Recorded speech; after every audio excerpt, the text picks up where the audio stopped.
We grew up in a world that told us who to be, what to believe, and who to fear. A world where questioning was dangerous and leaving was unthinkable. But we did. I'm Malaya. And I'm Rebecca. Welcome to the Sister Act, a real story of faith, freedom. And the culture shock of navigating life on the outside. So, welcome to Sister Act, episode 4. Or, yeah. Yeah. And this one we're going to call the escape. So, trigger warning. It's there. There's some emotional topics that we deal with here. There's things that we cover that are, were hard for us to understand at the time. Still hard for us to understand Right, how. relationships Yeah. and things like that. So bear with us. We'll get through this. But the interesting thing was the way that we both kind of came about wanting to leave was very, very different, and kind of how that happened. So we're gonna get into that a little bit. But Well, first of all, I wanted to obviously thank you for being super vulnerable because I know yeah, that this is all for you. There was a lot of trauma around yeah. that entire thing and Hmm. the even the years leading up to it. So thank you for being vulnerable. Yeah. Same to This you. is a tough subject, so It we're is. gonna It get through it. is. We're We're here. gonna get through We're it. here for it. Yeah. Okay. So yeah, let's go. Ye- So you first, So because yours happened before mine. So yeah, I have the advantage. kind Here. of going back to, I got married at the age of 16 to somebody who was kind of struggling with his beliefs at the time before we got married, and kind of quickly into that marriage, like he definitely was trying. I mean, we were happy, we were in love, but he would always kind of question things, and I would freak out in our personal conversations. Like, "Oh my gosh, don't bring that up. You're questioning." Or he'd be like, "Wouldn't it be fun if we just had an apartment? We could." And I'd be like, "That was so scary to me because that was death, leaving Even if it was hypothetical. and Yeah. doing yeah, even if it was hypothetical, even talking about it." Um and I didn't really understand all of his. I started to kind of understand his issues once we were married and he started opening up to me about his past. But I'm like, why can't you just get in line? Like, it's easy. We're married now. You got what you wanted. We have our own little slice of pie. And there was just a constant restlessness in him, questioning. He was a musician and he wanted to play Music. more Yeah. secular type music. And I was always kind of, scared because it's kind of, you have to check each other as a married couple. Like, you are supposed to tell on each other if someone is sinning, Oh, and they make or that obvious too. oh Like if yeah, you're like if you're covering for your spouse, that is not good. So I almost would freak out if he would say because it's a something to divide and me. conquer thing. Like Mhm. they always have to be controlling what's happening with every individual. And if you and your husband are coming to a conclusion on your own that they're not involved in, then they have no power over that. Right. So when he would It's messed say up. these little things to me about having doubts or questioning or wanting to live a different type of life, or it would just totally freak me out. So I think he started to kind of shut that down and not really talk to me about those things. So we were married for 3 years before I got pregnant with my first son. And during those first 3 years, we kind of bounced around a lot. We were in Cambridge, and then we were in Boston, a lot of New England state towns, and kind of bounced around based on where he was needed for his skill. Projects, yeah. At the 3 year mark, we ended up in Coxsackie, New York. So it was really probably about the 1 year mark. Actually, I think we had our Sounds first like a year. dirty word. It's not. It's a It's town not. in New It's a York. town in Yeah. New York. It's spelled like Coxsackie. Coxsackie, so that's how I say it. But that's where we lived by the time we were married for 3 years. By this time, he was starting to kind of lose some privileges, and by privileges, I mean he may have had a company credit card and a truck in Boston because he was helping out there, but that was not the case in upstate New York in that town. And his job, he worked in the wood shop, and I was a teacher. So I was teaching probably first graders. We didn't have first, second, third. We called it something different, but about first graders. ABC. ABC, yeah, they did it in ABCs instead of first, second, third. Anyway, Even now, I have to kind of I have to do the alphabet. And I'm like, okay, what grade was it? yeah.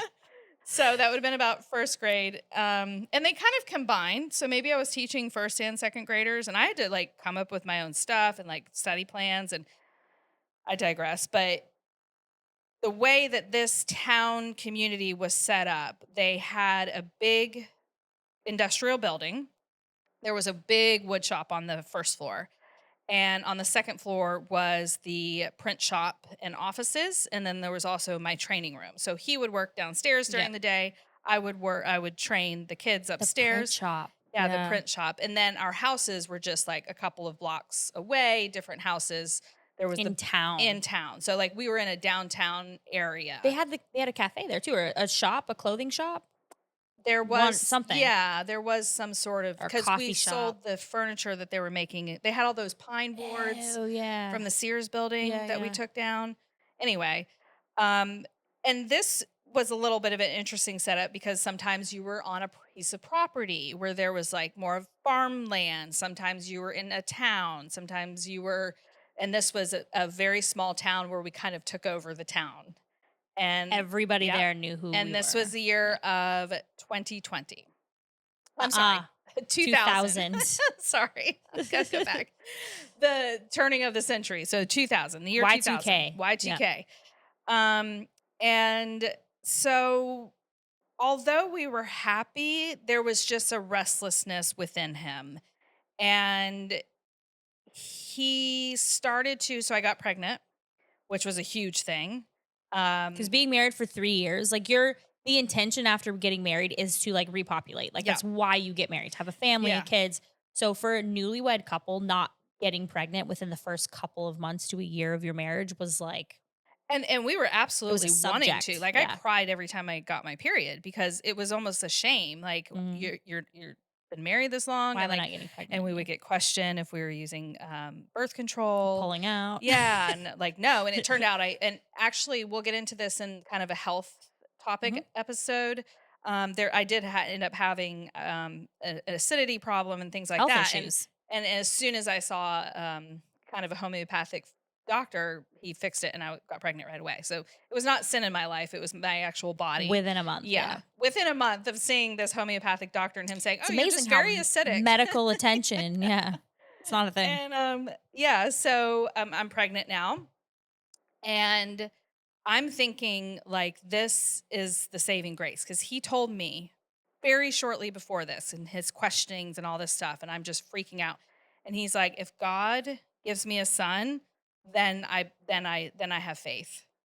And I got pregnant within months, and I was like, oh, like here it is, like I'm gonna keep him here. right. Yeah. And I haven't really covered this, even though I was married. I was kind of still treated as a single woman because I didn't have children. So like I'm still like running around like a single woman, and I'm doing all the extra stuff. I'm watching everybody else's kids so they can have date nights Family and things time. like Yeah. that. And I didn't have kids, so I'm like, finally, like I have my place in this little world. And I was barely just a few months pregnant, and one day he had been acting kind of funny that week, dodgy, running errands, and which wasn't a thing really. Like you didn't just have No. access to vehicles, and he would have to go to the library. The little town library is right next door to our house, and we didn't have computers. Or they did at the office, but he wasn't allowed. We weren't allowed to use them. So he would go to the library to use the public computer to email his dad.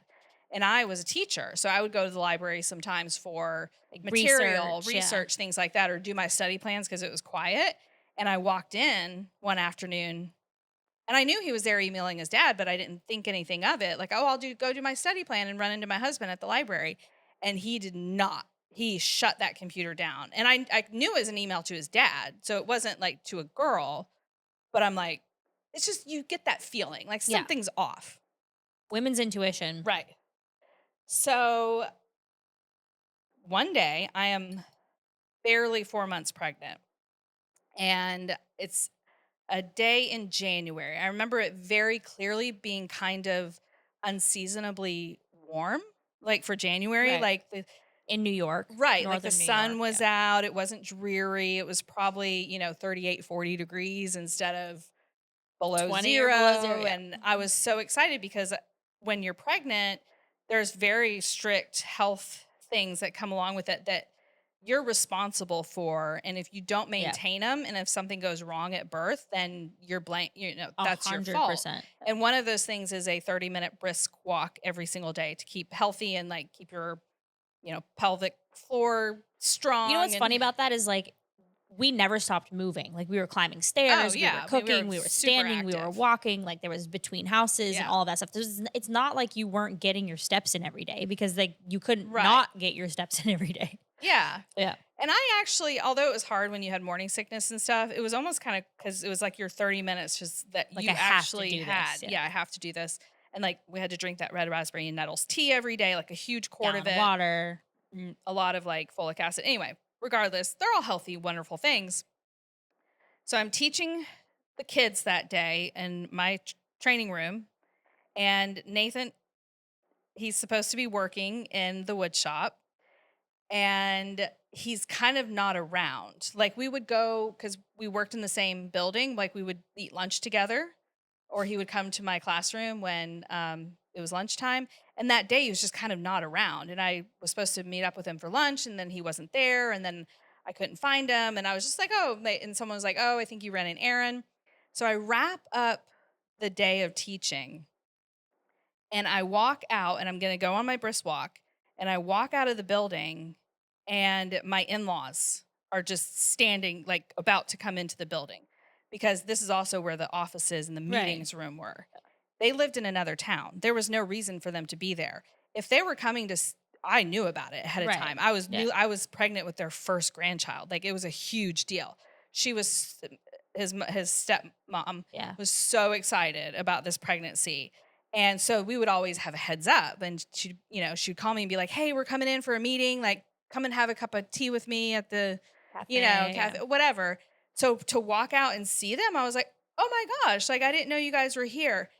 And the looks on their faces, I will never forget. It was just like this terrified blank stare like I was the last person on earth that they wanted to see.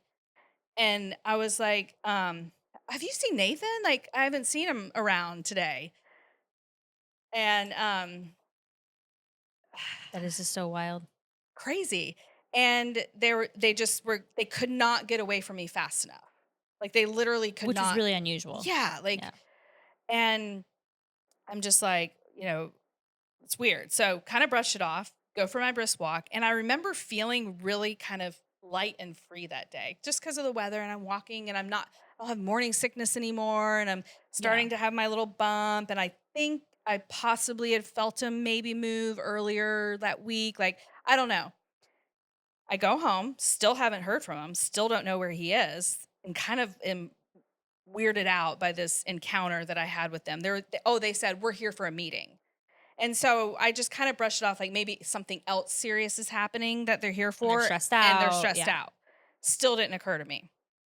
I go up to my room because now I'm going to change and go down to the kitchen and start making dinner. The house that I lived in at the time, I lived on the third floor always. And it was our bedroom and one other family that lived up there. So it's just the two families. So really the only people coming up to the third floor Or on a regular live basis. there. Yeah. Yeah. Well, this week that family was out of town, so it was just me. And I was up there and the house was kind of empty and quiet for some reason.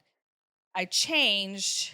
I was walking out of the bedroom to go back down the stairs, and the elder of that location who did not live in that house, he lived in a different one, never really saw him there. There was because we did our communal activities elsewhere. He's at the bottom of the stairs and he's headed up those stairs.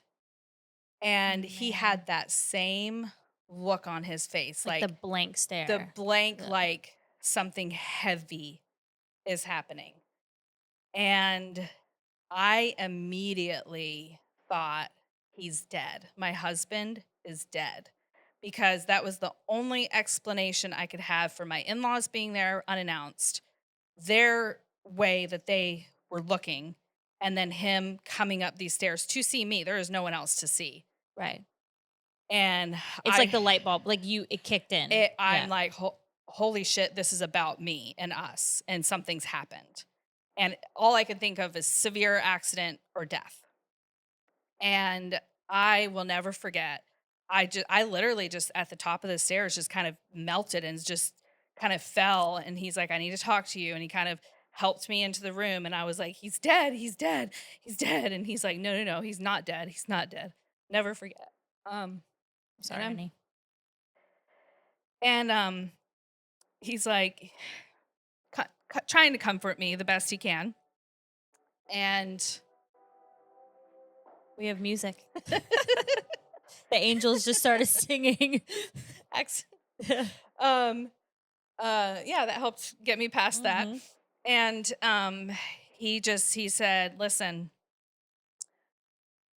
he is not dead. He is alive. He's okay as far as we know, but he's left.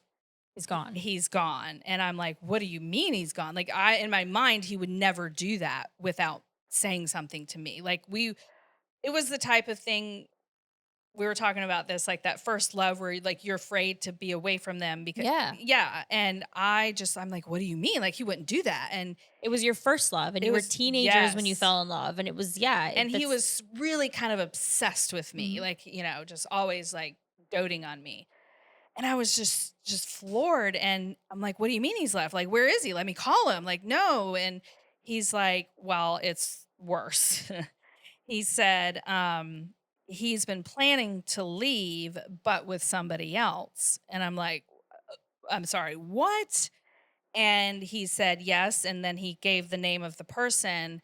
And it was a 17-year-old teenager, unbaptized teenager That lived there. at that time.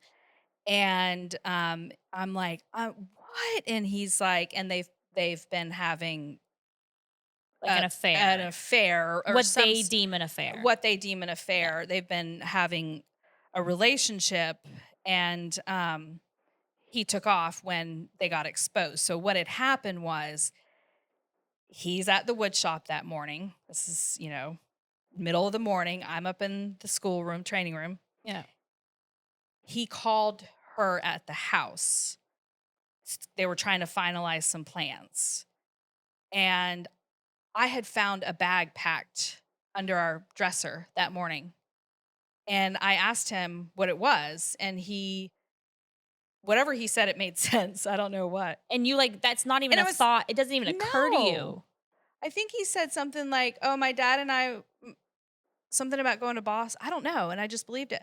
So anyway, he said, Nate, your husband called this girl and they were talking about the plans of leaving. And the girl's dad was up in the office and picked up the Because it was a line. house line with Right. multiple And yeah. he was going to go make a phone call, but then he heard people talking and he recognized his daughter's voice.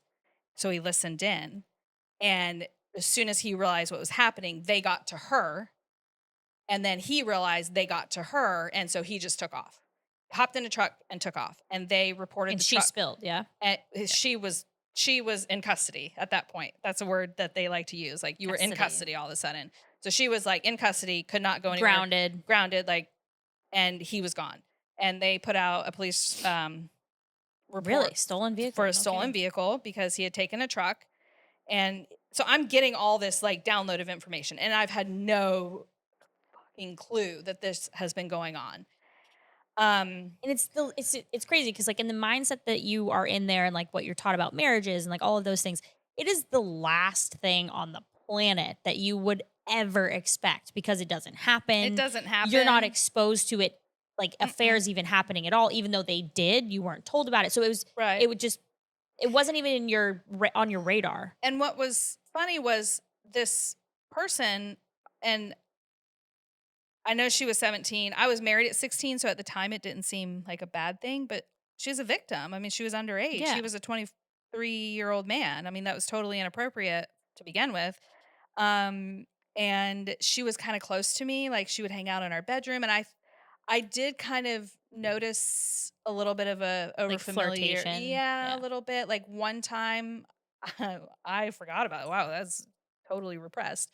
We were driving back from one community location to the other. The three or four of us, for some reason. No, there was four people. She and I were sitting in the back seats. He was driving, and there was someone sitting in the front seat, and she was sitting in the seat behind him. And oh, I was sitting next to him and she was sitting in the back seat. And I look over and I see his hand like down between like the The door seat, and the yep. thing. And I kind of look over and I'm like, what's going on? And it's like, oh, I was just like scrap. And then after I was like, Right. oh, You start putting all the pieces together, yeah. duh. Yeah. So all this information's coming at me. And all I can think is, I need to talk to him. Like, I've got to talk to him. Where is he? I can talk some sense into him. Like, that's not true. Like, I'm just freaking out. He's your husband. Yeah. And the leader was basically like, no, like, we've already called your dad. Cause that's what I guess somewhere in the Bible says that if your husband strays or abandons you, you go back to your Your parents. parents. He's like, your dad, who at this point was in Florida on the ship, on the We were boat, in West Palm. West Palm Beach. Yep. Anchored in the So middle of the wild. intercoastal. So they would have to dinghy back and forth. Your dad is driving up from Florida to pick you up, to bring you. Like, I'm thinking I'm going to be here in this town for a while we sort through this. And We finds his figure it repentance out, and we yeah. figure it out. Oh no, like, pack your stuff. You're leaving the state. We need you out of here. And the reason for that is because they didn't want him trying to get back to me and And find you. find me and Yeah. take me. Didn't dad so I remember him leaving. It was, like, super secretive. They didn't tell anybody Yeah. anything. Like, it was very just hush hush. He left and came and got you. Wasn't it, like, 24 hours? Like, he drove Oh, straight yeah. up, got you, and drove straight back down. So I think all this went down on a Wednesday, and I believe by Friday we were in the car headed back down because there had to be some things that were taken care of in between, including some calls and meetings. And the call was Ugh. a term for a serious meeting. It was like an emergency meeting for all the elders to come together Right. in And that like, location. how are we going to get this information out to the masses and like say this really bad thing has happened and this person has sinned? And I immediately went into complete, like, I was not eating. I was crying. I was not, they didn't require me to go to I just stayed in my room. My sister came from the next town over to comfort Okay, me oh, and yeah. hold me at night. And I like Oh, honey. that probably saved my life, just her being there and just Because you weren't allowed, like, sibling friendships like that. Like, it wasn't like, I can call my sister to comfort me whenever I'm upset. right. No, I remember somebody, I said, I need my sister. Yeah. And she came and she's just, I can't believe this. And anyway, so, I remember her telling me, because all night, like, it was just so awful. And like, I would try to fall asleep and then I would just like startle awake and like, I'm just Mm. weeping. But the crazy thing is, he called the house line like while he's on the run. And I'm like, where are you? And what's going on? I think the leader was You still in the answered? room. I answered. I was like, it's him, it's him. And he's like, I'm gonna prepare a place for us. And I'm like, you were trying to leave with another girl. And like the leader's like trying to tell me things to say Like, to what to him because I say. was just so desperate to talk to him. And I'm like, the police are on. He's like, no, no, no. The truck's at the rest area with the keys under the mat. I'm like, where are you? Where are you? I need to know. And he would not tell me. And he was like, just don't go anywhere. He was like, I have your dad's cell phone number. Like, he was like, we're gonna figure this out. And I'm just like freaking out. Dad comes up, sister's there to help me pack up my stuff. My stuff's being put into storage and I'm being sent to Florida. But before I go to Florida, we need to have a meeting with the girl, with the um, mistress. Mm. And the purpose for the meeting was in order for her to be completely pure, Exonerated. exonerated, Yeah. and her sins cleared so that she could be baptized and Rebaptized. stay, Or rebaptized and stay. She was like you cut said off. she wasn't I think she baptized was yet. cut off. I don't remember. She had to tell me every single little nitty gritty detail of their affair. So they forced you to sit in a room and listen to the girl that was gonna run away with your husband Mm-hmm. tell you every I didn't single want to thing be. about their I didn't. I No, didn't that want to is hear what she had to say. awful. I didn't want an apology from her. Like, I was like, get like, no, but I had to. But I was it was delirium because I hadn't I'm been sleeping. I sure. hadn't been eating. I'd been crying and crying And and you're 4 crying. months pregnant. 4 months pregnant. I'm sitting in a paneled wood office. Were you 20 by then? No, you were 19. I was 19. Yeah. And it's her mom, her dad, and then two or three elders and my dad. So no, my mom wasn't there. There was no There was sister no emotional wasn't allowed support to for be you. in there. And I'm just sitting there and I just remember I wasn't even crying at this point. I just had like a blank stare on my face. And so she was like, okay, the mom's like coaching her through like telling me these details and what, every little And if she didn't feel like she was giving me, like, enough detail, she'd be like, "Well, and then, like, remember when you told me then that he and then?" And I'm just like, Mm-mm. "Please get me out of here." And so then pretty much as soon as that meeting was wrapped up, we hopped in the car and we did just a direct straight down drive to Florida. On the way, he called dad's cell phone and I heard dad say, "Yep, she's right here in the car with me." And then he put his hand over, it was like the little flip phone. Speaker, yeah. It And was the he Nokia flip phone. well, okay, here's the thing is before we left Coxsackie, we went to the next little community town, which is like a half an hour away because that's where a bunch of like his dad and stuff were. And I was Was it gonna, Oak Hill? yeah, I was Okay. gonna see his dad and his mom or stepmom Stepmom. before we drove away. While I was in that town, the leader from my town called. I had a phone call. I had to go to the kitchen. I'm in the kitchen of the Oak Hill house on the phone with the leader, and he's saying, "Listen, we've your dad and I and everybody else has come to the decision that if he you like you don't need to speak to him anymore." And I said, uh, I Rebecca, fell to the floor. I was I'm like, "He's sure. my husband. I'm pregnant." Then there was women in the kitchen like, "What is going on?" And I'm on the phone. I'm like, "He's my Just husband. I'm distraught. pregnant." Yeah. And he was like, "You he's dead. Like he's gone. He will never like it's." And I still at this point I'm in denial. I'm like, "Of course they're going to have let me have a conversation with him. He's my husband. He needs to explain himself to me. Right. Nobody else, me." He doesn't owe anything else to anybody. No, Yeah. I need to ask him questions. I need to find out. And they basically were just like, "No, that's over and done. Like he broke the covenant. There is no." And he said, "If he calls your dad's phone, you're gonna have to tell him." Fast forward to the car ride. Correct. He Yeah. calls dad's phone. Dad puts his hand over. He said, It's him, and you need to tell him." And I just get on the phone and I say, "Hey." And he's like, "Hey, are you okay? Like, what's going on?" And I was like, "I can't talk to you." He's like, "That's not, you're not saying that. It's they're saying." And I was like, I know it's me. It's my decision. I can't talk to you." And I'm trying not to just break down. And then he's like, he's like begging me to just like, let's just think about this. He was like, "I know I've done you wrong, but like, if you want to talk to me, you have the choice." And I was like, "I don't want to talk to you anymore. Don't call me." Handed the phone back. Oh my God, Rebecca. Oof. Yeah, it was pretty intense. And so that we basically just did a straight drive, no stops, no resting. Um, the only time we really did stop for food and stuff, but again, I'm still having these talks with dad. I'm just in the car, like, well, if I could just write him a letter, if I could just, I could reach him. And he's kind of being quiet. And of course, every time we stop for gas, he's over on his cell phone. Talking people. Yeah. And we stop in St. Augustine, and he's like, "Let's go for a walk on the beach." And we're walking on the beach, and he just looked at me and he said, um, "It, there was some talk about how this was going to go."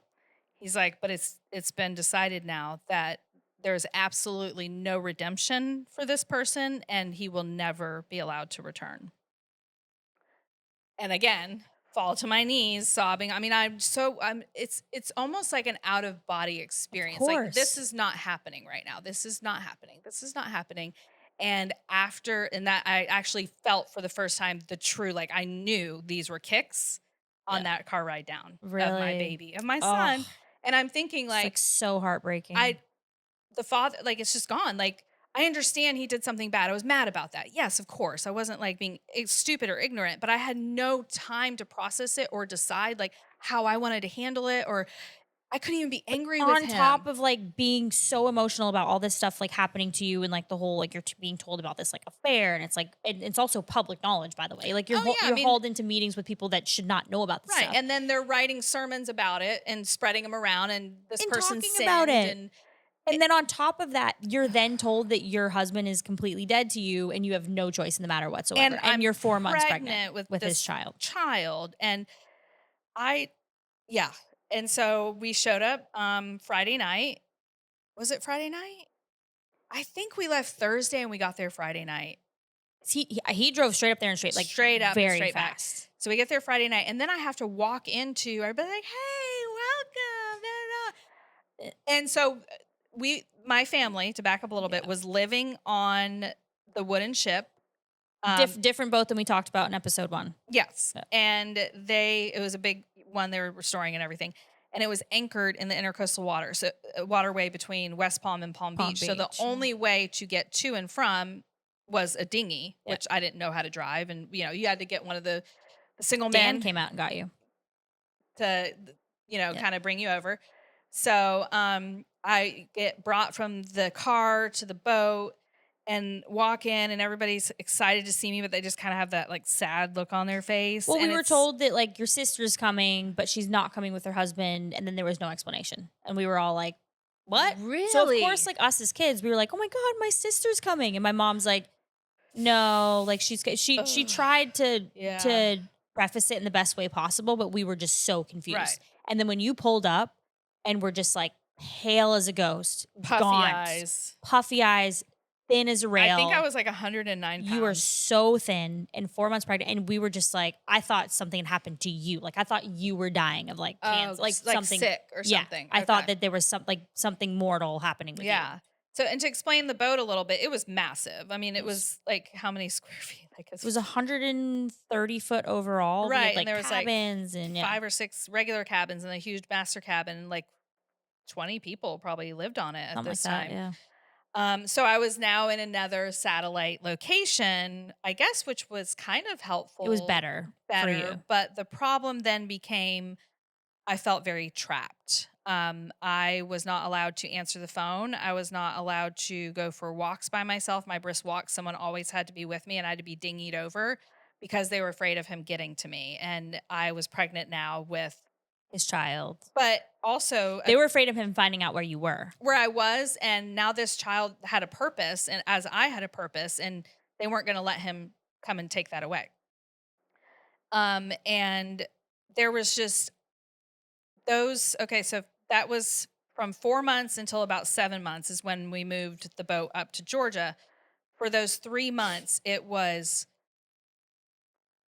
just a blur of crying, and then I'm being talked to about the sins in our marriage that may have caused him to stray, including did I wear unapproved panties, and did that make him want to seek out something more? Or they were talking to other people who were friends of ours. Like, I've talked to these girls and they have That's felt terrible. wild. They were trying to say, okay, you were close to them, these young, like unmarried girls who we would like Young be friends women, with. yeah.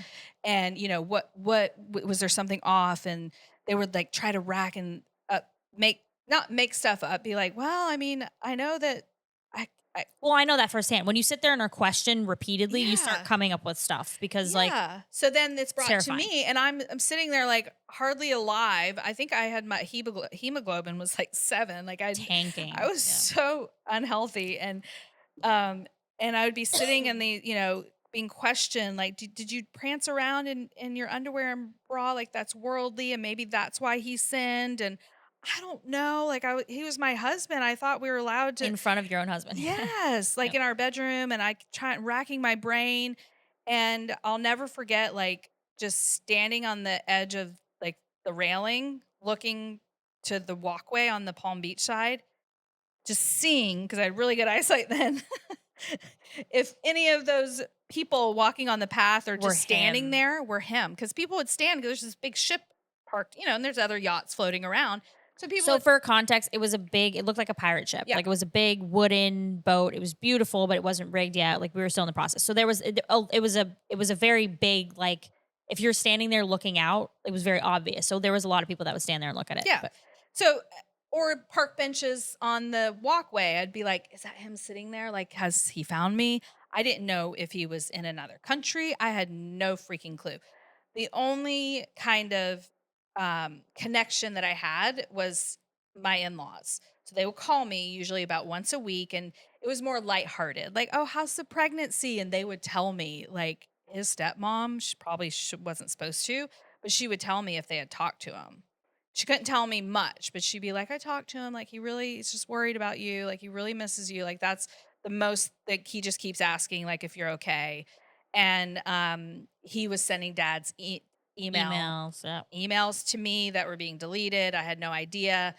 It is They were so crazy that telling. you were a legal adult, married, Mhm. and you had zero authority or control or anything over your own life, not just that, but also, like, the relationship with your husband after something, like, so traumatic like this. Well, and that leader, when he called me and told me that I need, he made a very conscious, it's him Or or this. it's Yep. God, or it's your purpose in God. It's death and him, like Hellfire and brimstone. hellfire and brimstone. You go that way, or it's that. It's one or the Or other. you're denouncing your relationship. Exactly.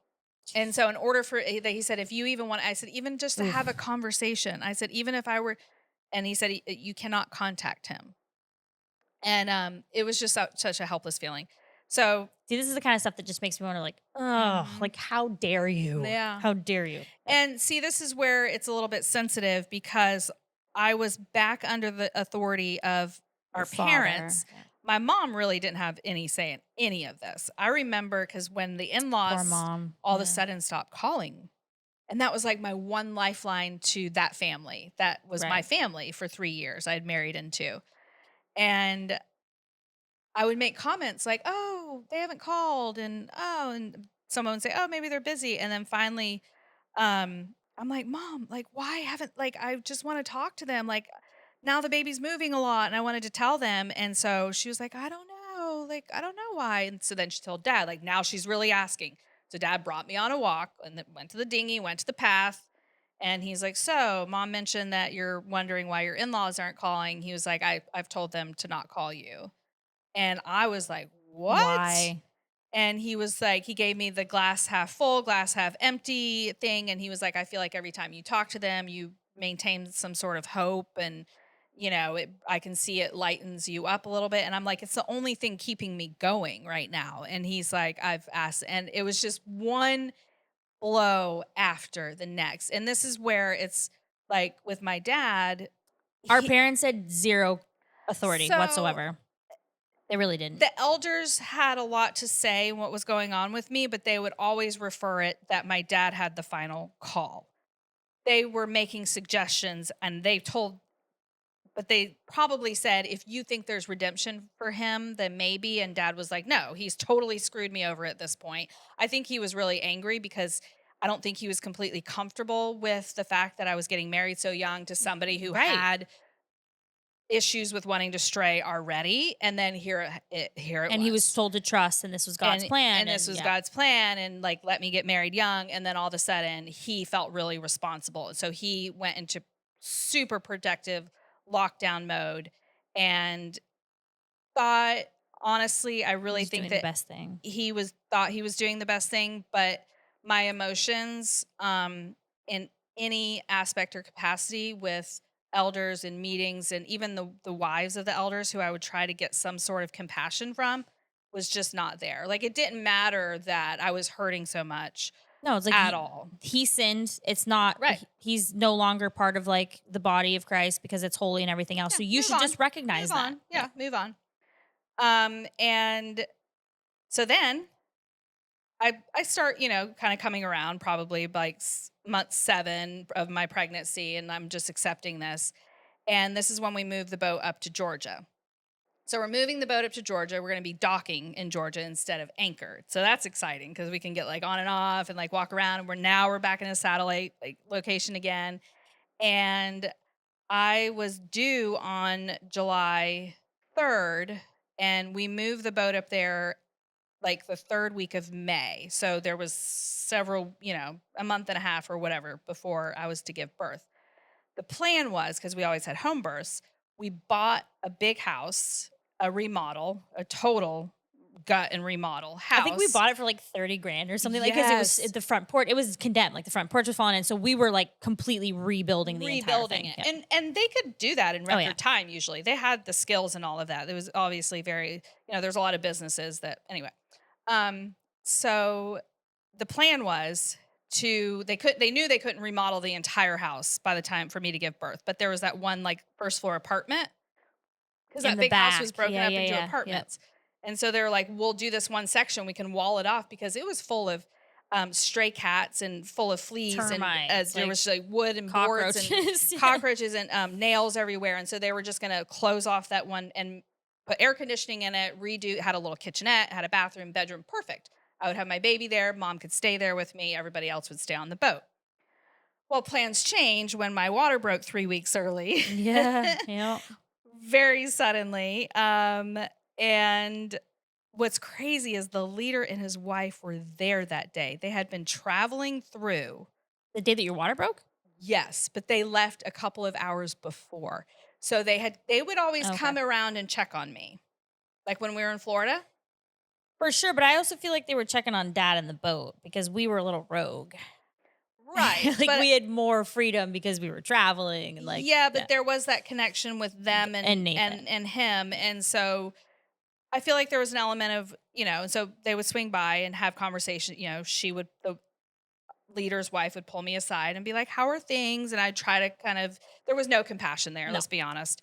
And I remember that day they were there, I was making dinner for everybody and I was carrying like a big thing of vegetables from the way down in the Basement, basement yeah. of the boat, like up those steep stairs. And she was like, okay, like we're 7 months pregnant now. Maybe we leave that to the single brothers. Like she was trying to tell me, like, slow down a little bit, like enjoy your Yeah. pregnancy. They drove off. Then I start doing laundry because I'm like, oh, I actually took that to heart. I was like, oh, I need to start getting ready for the baby. I hadn't washed any clothes. You So hadn't nested yet. I had nested. They had given me the big master cabin to, Yeah, it was because that mom was and dad's usually suite, reserved yeah. for guests. It was mom and dad's suite, and then they would move out if anyone came. Right. And so I was moved into that room. We started doing laundry. And so that day, the leader and his wife had left and they were driving down the road. I was sitting on the bed, folding the little baby clothes, and we were talking with the midwife who was going to be at the birth. She was about to leave town, but she was going to come back for the birth. But we had a list Because of, her and her daughter were both there. yeah. Yeah. So she lived with us on the boat, stayed The there. mom. The mom, Yeah. the She midwife. was friends with mom. Yeah. Yes. Her daughter, who is also a grown woman and a midwife, was coming up from Florida, and then the two of them were going to travel north. The daughter stopped over that day, and she's Yep. a good midwife too. She's a an great actually, midwife. like, She is now. Yeah. licensed midwife now doing births, and I'm Sherry. Shout out, she's awesome. Um, so her and her mom just happened to be there, but they were leaving. They were on their way out because I still had 3 weeks. Yeah. And then the mom was going to come back down for the birth, and she wasn't supposed to be there. We were making a list of the items still, like we need iodine, we need compresses, we need Yep. chucks things, and all of a sudden I just felt this sensation, and the midwife was sitting on the little sofa, and she's like, "What was that face?" And I was like, "I don't know." I was like, I think I just peed myself a little bit. I was like, "But I can't stop it." I was like trying to, Yep. and she's like, her eyes got Yeah. big, and she was like, "I think your water just broke." And I'm like, "No." And she was like, "Well, go sit on the toilet. And if it's just coming out without," and it was. Yep. And she's like, "We're having a baby today." Yep. 3 We went weeks into early. full blown like baby prep, boiling water. And so all of a sudden, now the birth location is the boat that is docked at a dock where A there public are marina. boats everywhere. Mhm. Like we were in a slip, and right next to us was sailboat and then another boat. Yep. And there was no air conditioning on the boat. So we had to God. keep the windows open. And you're in South Georgia where all those gnats are. Yep. So you're like fans in the windows to keep, and because I'm hot and it's June and I'm in labor. And so, yeah, it just went into full like, and I'm so thankful that Sherry was there, and Mhm. I can name her because she's a wonderful midwife. And Yeah. yeah, go check out Sherry as a midwife. She's great. I think she's in But Canada. it was all hand on deck though because Yeah. there wasn't like an established community there at all Right. yet. I was 11. That was the first Yeah. birth that I had ever seen or participated in because they actually needed like hands. Help. Yeah. Yeah. Yeah. Yeah. All of a sudden, like the room had to be transformed, and then my active labor started, and my mom was there, and I just remember it being a really surreal feeling. Like I did not have any anxiety. I did not. It was just like I have to do this. What was I going to do? Like Wasn't dad there? dad was there, Yeah. so a little bit later. So there was just this calm feeling because I knew there's no way I'm going to a hospital. There's no way this is what it is. Let's just get into it. Yeah. So as the contractions started to get harder and harder, I remember mom really kind of helping me work through those. And I was like, okay, I can do this. I can do this. It started pouring rain. And because we needed the windows open and it was night now and the lights were on in the boat and we had this big boat and they didn't want people seeing Yeah, in, way to block out the they put windows. tarps from the top deck down over, like somebody mentioned one of the other Yeah, like boating why people. were There was a bunch all of the windows tarps. blacked out? And I remember like I couldn't be loud because it was like, Mm, midnight, 1 o'clock by the time the funny. real labor Yeah. hit. And then, yeah, I remember the midwife saying, do you want your dad like to hear? Cause I didn't have my husband there. And so he came and sat behind me and kind of supported Helped me. you And push, yeah. poor guy, had bruises all up and down his arms Because because you were I was squeezing so hard. he was sitting behind me and I was Yeah. propped up against him. I'm just squeezing him. And you were there. Our other sister was there. The midwife, the daughter of the midwife, her daughters were there just to kind of The help brother out, between us was like running around, running like doing around stuff. like Yeah. helping. I don't know, it was crazy. And yeah, about 1:30 in the morning I gave birth to my son. And Oh. yeah, that was crazy. So I'll never forget, he was like a couple of hours old and I'm like being stitched up on the side of the bed, so he's bundled up laying next to me, and a little mosquito, because we're in South Georgia with no screens, a mosquito landed on his head and started to bite him and I couldn't reach to, and I'm like, it My was like his son. first Yeah. little Yeah. injury, I just Yeah. little memory. Um, anyway, I gotta fast forward, I guess. But that was really, it was a wonderful, amazing time, but it was also really sad Yeah. because I was experiencing it alone. And then we couldn't tell anybody that this baby had been born until That's he was right. It was top even, secret. even other communities, Yeah. even my in-laws, like Because they his didn't want the grandparents. word getting out just in Because case your they wanted husband him found out. circumcised first and circumcised and named, because the circumcision is when you name them, and that's at 7 or 8 days. Something like that. Yeah. And they didn't want him coming and kidnapping the baby before he had a chance to have that done. And finally that happens and they do it at home on the boat. And then the next day I'm handed a piece of paper with a phone number on it. And they said, here's his cell phone. Call him and tell him Oh that you had a my baby. God. And this is because you had kind of like at that point, you kind of like abandoned the idea of his I had been involvement at writing all. letters that I thought were getting to him that And they people were throwing weren't. away Yeah. and stuff like that. I asked permission. They're like, you can write some stuff out and we'll think about it. And then they never sent them. And so someone's watching the baby, probably you or one of the other Yeah. sisters. Yeah. And I go down to another cabin down I'm close the door. I'm gonna get to call him and talk to him. I'm so freaking excited to tell him that I've had this baby and we can He has talk. a son. Yeah. And I call him and it goes to voicemail.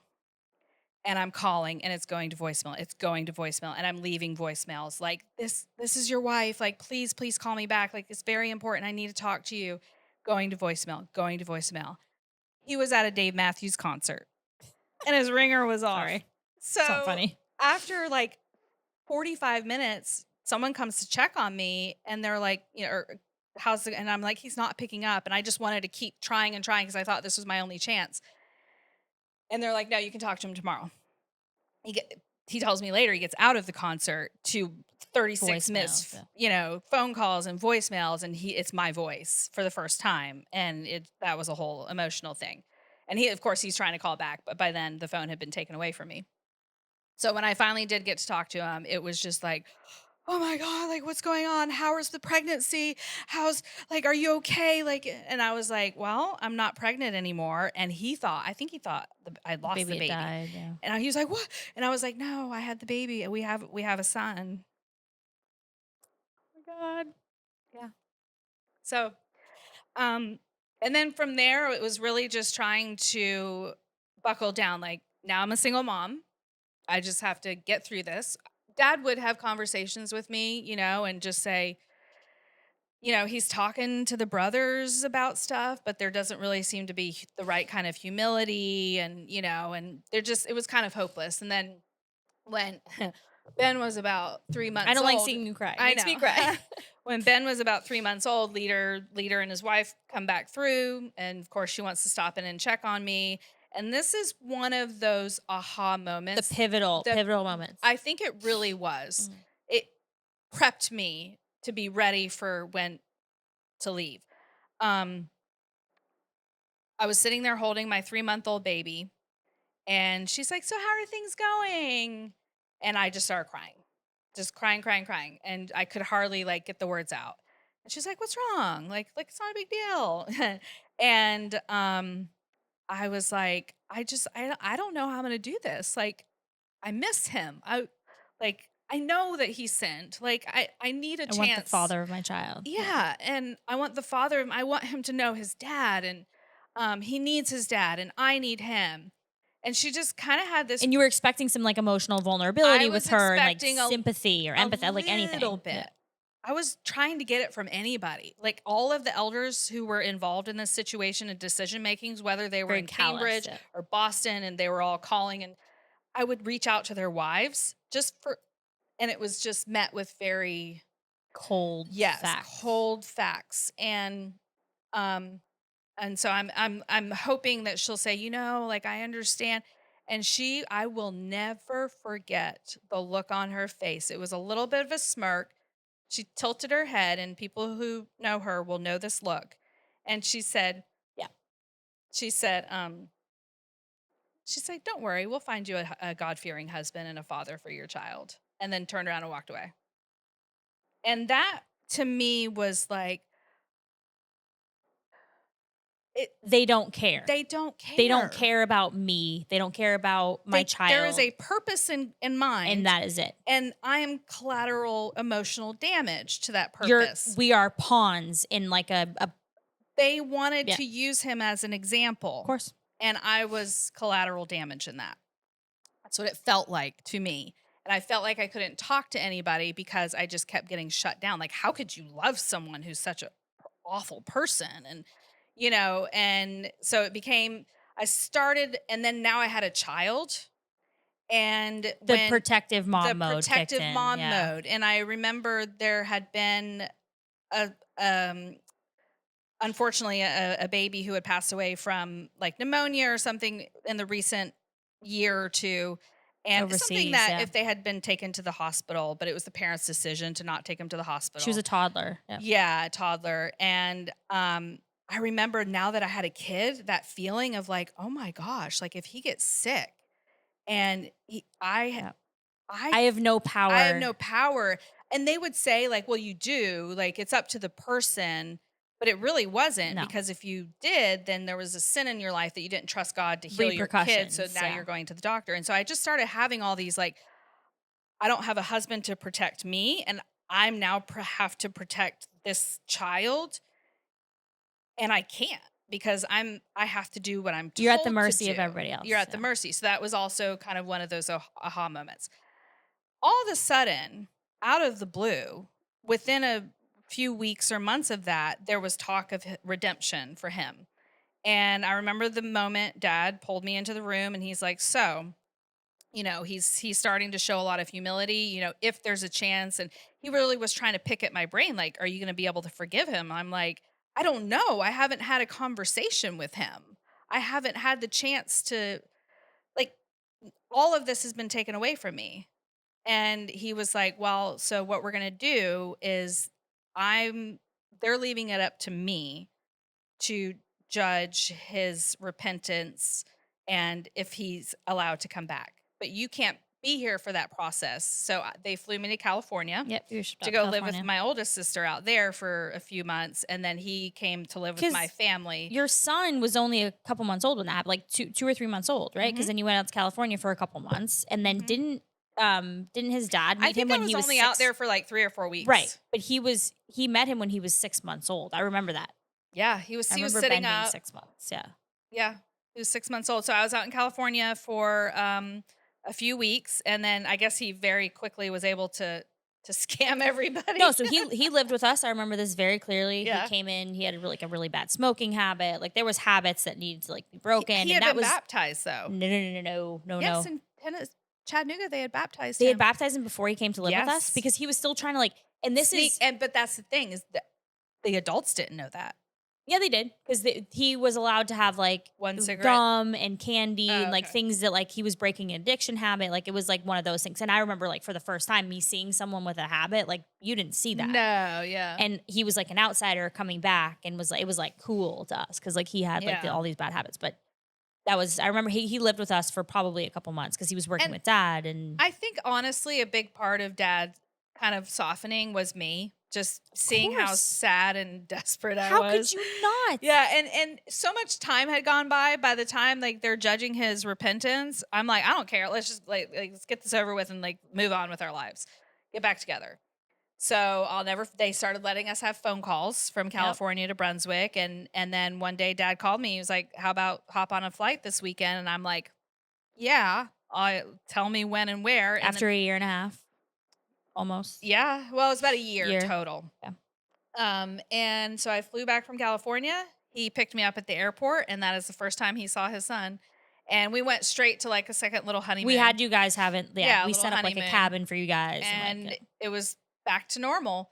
And then very, very quickly, I would say within a week or two, I started seeing the cracks but you again guys lived with us in Brunswick, and then they kind of very quickly moved you to Tennessee. because of the cracks. So basically, we were Oh. living in Brunswick, and I was finding the cigarettes, I was finding the weed bowl. He was talking about like, we could have such a nice little life together. I knew he was back to get me. I sensed that right away. Yeah. He I'm came like, back for you and his son. That was and at this point, I'm just like kind of going along with the flow, but you also have that pit in your stomach. Like you have to tell on him, but I wouldn't always tell on him. And like we might have a wine cooler together, like I was trying to be and also, you just went understanding. through a year of, like, some trauma that most people don't survive mentally sane, Yeah. and then having him back for the first time and having, like, your family and your kid and all of that things, like, it had to like you said, like, there was, like, a click that Uh, just like a switch. right. So we had Yep. been bounced around. He got cut off again because he wasn't falling into line. He We wasn't lived. abiding by the vine, I forgot about that. We'll have to explain what I know, I know. abiding by the vine means. And so anyway, we landed in Chattanooga, Yep. Tennessee, and he was cut off when we were moved there. I was not. He was. So like he wasn't allowed to participate in the prayer, but he had to be there. As his wife, I was supposed to be helping, like try to bring him back. And he's just constantly having conversations with me, like something ain't right. Like this Yeah. isn't.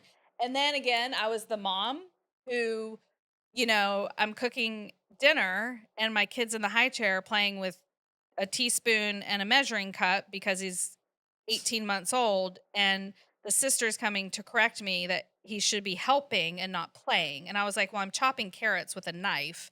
And she was like, well, get him a butter knife and he can. He can help. He's 18 months Yeah. old. And so I'm just starting to realize, like, oh boy, like as a mother now, Yeah. it's a whole different ballpark. People are constantly like telling you, you're doing this wrong, you're doing that wrong. You don't need to be in your room with your baby. You need to strap him on your back and get in the guard. Like it's just this And constant. you have a heavy regimented schedule of, like, feeding the masses and And having you're household breastfeeding and you're chores. having Yeah. postpartum. I mean, And you have a baby the whole time. yeah. So all of that. And then I think the straw for us and our escape was his brother was getting married and we were expecting to be able to go. And we Oh. kept dropping They like, had a big wedding in yeah, Boston? so of Yeah. course we're gonna go. But I kind of in the back of my mind, I'm like, are they gonna let him go? He's cut off. Like, and I remember it was like the day before, Yep. 2 days before, and he finally was like, so are we getting the keys to the van? And like, can we pack and can I take my wife up to my brother's wedding up in it was probably a 12-hour drive. Yeah, or Plymouth. And and the elder just was like, "Oh yeah, no, you Yeah, guys you're not you're going. not gonna go." And we were like, "What?" And he pulled me in the room. He was like, "That's it." He's like, Yeah, I'm not "We're doing this done." And I'm anymore. like, "Oh," and I was freaking out. But the thing that made me a little more comfortable, he had immediate family. You had He had relatives, yeah. relatives there because his parents were one of the very first couples that started in Chattanooga. All of his extended family lived Was there. in Tennessee. His That's grandmother was right. 2 miles down the road. His aunts, 2 aunts, 3 aunts. 3 aunts live there. Yeah. Uncles, And cousins. they were all not really stoked about what happened with his mom, so they were No. readily available. Yeah, Yeah. so of course. I mean, they were always like they would never try to draw us No. out, but we knew they would be there for us. And So I'll never forget. They called us into a meeting because they knew that we were pissed about the wedding thing, and they were like, we need to talk about like what's going on with you Yeah. spiritually. And he just looked at me. He's like, "We're leaving. Me and my wife we're gonna leave. We're gonna at least take some time." And I'll never forget like the shocked looks on these elders and their wives' Yeah, because they faces. think the whole thing is fear tactics. So Yeah, they think that they can scare you into submission, and you're not going to do anything about it because you haven't before. Like right. you've never questioned before, so why now? Yeah, so I'm crying and crying, and they're like, "Is this really what you want?" And I'm like, "Yes, yes, yes." And I just remember thinking, "I'm scared to death, but do not separate me from my family ever again. Right. I need to make that decision." And I knew that if he left, he would take Ben with him. And so we literally he borrowed a truck. So They let wild. him borrow the truck. So wild. Um Everybody was eating dinner out in the picnic tables after the evening gathering, and we kind of put some stuff in the back of the car and drove off while there's like Everyone was sitting there watching him pull yes, away. like bye. Yeah. So Except for it wasn't like bye. It was no, it like was like, "Ew, this is yeah. really awkward." Like we had the truck there, and we were hoping it was like parked around the side. But then as we drove out of the driveway, they're all there, and they're like looking at us. And of course, announcements had been Yeah. made that we were planning to leave. And as soon as the announcement was made that we You're were cut planning, off from all your friends. oh yeah, like we were gonna stay a week or so, like, As and soon as you decide to leave, that's it. and then people Yeah. started treating me differently, and I couldn't be around their children, and I was just like, okay, Because let's you're go. This is poison. awkward Yeah. now. Yeah, so we drove off, and his grandmother put us up for a couple of weeks, and we quickly got an apartment because he was a hard worker, and yeah. But You then were the gone. onslaught, Right. we'll talk about that another time, the aftermath. But that was my escape. Oof, man. Oof. I know. But even just that is like more than most people go through in their lifetime of Yeah, just like, yeah. yeah. Proud So, of you. oh, thank you. Thanks for sharing. Yeah, This is a safe space. No, I'm kidding. But like it it's is, very and tough. It's I very tough to relive. It's very tough to admit. It's very tough to like and I think there's a lot of lessons to be learned of course. throughout that, because it's like it took me years to kind of uncover the fog of like I need to be able to make emotional decisions for myself. Yeah. And that was not the case for a long time. But yeah, that was my escape, and that was in 2002. So my son was born in Mhm. 2001. In Yeah. 2002, we left when he was 18 months old, and I was 21. Yeah. Because we were still living in Brunswick, and we had heard that you had left, and then they shipped us up to Lancaster because Yeah. they didn't want us anywhere near you. Me and So my older sister. Yeah. just being a few hours away. Because we were so close to you after Yeah. you lived with Oh, us for a year. that's Yeah. right. My world I ended. know. Ended. I Yeah. know. And that's the hardest thing. Honestly, that was towards the end, that was the only thing really keeping me there, was Yeah, not was breaking my us. parents' Yeah. heart and my sibling. I mean, that once you make that decision, That's it. that's it. You're not going to have a relationship with them. And They tell us that you are dead to us. Like that's it. right. Yeah. And there's a big world out there. So it's scary, even It's though terrifying. it's weird that you're in a high control group, your whole life is there. And you know that as soon as and there is love, and there is that family warmth and kindness. And as soon as you leave that's going to be gone. And yeah, so it The world was, as you know it. yep. Ooh. Yeah. It was a lot. So should we get into yours I now? love you, by the way. I Jesus know. Christ. I feel like I need to give you a hug. Yeah. We hug each other Yeah. a lot. Yeah. Yeah. I think we have to split this up into two. That was Okay. 60 minutes. I know. No. I needed you to get into all that. I feel like all of those details are pretty Super necessary. important. And none of this is to victimize myself or anything like that, but it really is a part of what shaped me in, to becoming. It's part of your architecture. Like it Yes. literally is. Yeah. These are crazy. like fundamental foundational things that are Mhm. there Yeah. and ingrained in like who you are as a person. Mhm. So cheers. Oh my God. Yes, cheers. Thank you for listening to this very raw and deeply telling chapter of the Sister Act. Rebecca's vulnerability led us inside the moment she realized the faith she built her life around was no longer protecting her, it was breaking her. And walking away meant losing everything she was taught would keep her safe. Next time, on part 2, we dive into My Escape, a different tale from the same city, opposite ends of the same universe, shaped by the same patterns of control, manipulation, and fear.